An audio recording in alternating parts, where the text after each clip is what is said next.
Capítulo 16. As vidas sucessivas e os mundos habitados. Alguns estudiosos, há muitos séculos, guardam as verdadeiras concepções do universo, o qual não se encontra circunscrito ao minúsculo orbe terreno e é representado pelo infinito dos mundos dentro do infinito de Deus. Não obstante as teorias do sistema geocêntrico, que encarava a Terra como o centro do grupo de planetas em que vos encontrais, a ideia da multiplicidade dos sóis vinha de há muito animando o cérebro dos pensadores da antiguidade. Apesar da objetiva dos vossos telescópios, que descortinam na imensidade as terras do céu, julga-se erradamente que apenas o vosso mundo oferece condições de habitabilidade, e somente nele se verifica o florescimento da vida. Infelizmente, são inúmeros os que duvidam dessa realidade inconteste, aprisionados em escolas filosóficas que pecam pelo seu caráter obsoleto e incompatível com a evolução da humanidade em geral. É que não reconhecem que a Terra minúscula é apenas um ponto obscuro e opaco no concerto sideral, e nada de singular existe nela que lhe outorgue, com exclusividade, o privilégio da vida. Em contraposição aos acertos dos negadores, podeis notar cientificamente que é mesmo em vosso plano o local do universo onde a vida encontra mais dificuldades para se estabelecer. 16.1. Espontaneidade impossível.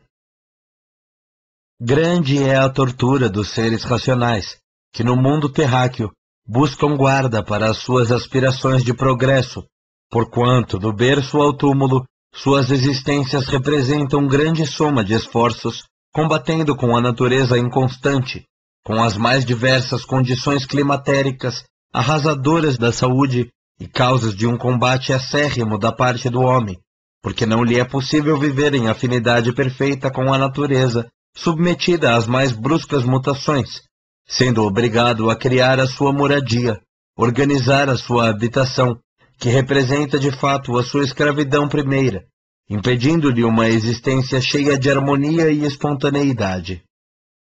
O vosso mundo vos obriga a uma vida artificial, já que sois obrigados a buscar cotidianamente o sustento do corpo que se gasta e consome nessa batalha sem tréguas. Nele, as mais belas faculdades espirituais são frequentemente sufocadas, em virtude das mais imperiosas necessidades da matéria. 16.2. Há mundos incontáveis.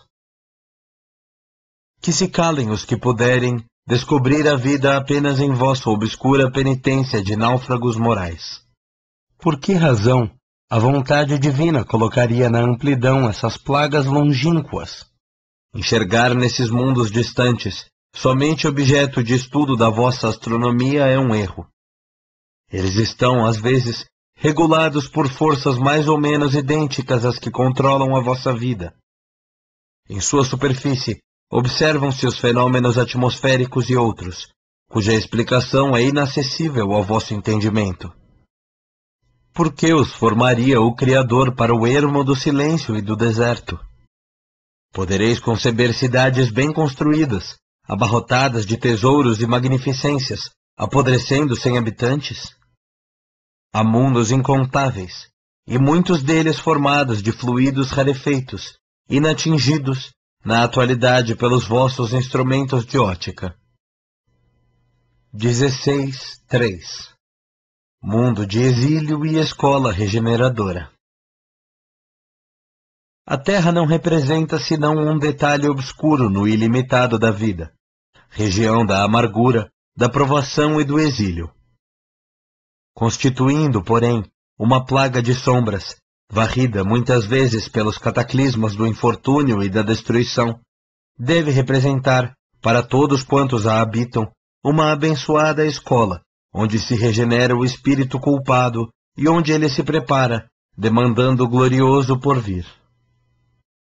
Significa um dever de todo homem o trabalho próprio, no sentido de atenuar as más condições do seu meio ambiente, aplainando todas as dificuldades de ordem material e moral, porquanto a evolução depende de todos os esforços individuais no conjunto das coletividades. Forças ocultas, leis desconhecidas, esperam que a alma humana delas se utilize, e à medida que se espalhe o progresso moral, mais os homens se beneficiarão na fonte bendita do conhecimento. 16.4. O estímulo do conhecimento. Para a humanidade terrestre, a revelação de outras pátrias do firmamento, fragmentos da pátria universal, não deve constituir uma razão para desânimo de quantos se entregam aos labores profícuos do estudo. Os desequilíbrios que se verificam no orbe terreno obedecem a uma lei de justiça, acima de todas as coisas transitórias. E além disso, a primeira obrigação de todo homem é colaborar, em todos os minutos de sua passageira existência, em prol da melhoria do seu próximo, consciente de que trabalhar em benefício de outrem é engrandecer-se. O conhecimento das condições perfeitas da vida em outros mundos não deve trazer abatimento aos extremistas do ideal. Semelhante verdade deve encher o coração humano de sagrados estímulos. Saudai, pois, o concerto da vida, do seio dos vossos combates salvadores. Sóis portentosos, luzes policrômicas, mundos maravilhosos, existem embalados pelas harmonias que a perfeição eleva à entidade suprema. Além do grande cão, da ursa, de Hércules, outras constelações atestam a grandeza divina. Os firmamentos sucedem-se ininterruptamente nas amplidões etéreas, mas a humanidade para Deus é uma só, e o laço do seu amor reúne todos os seres.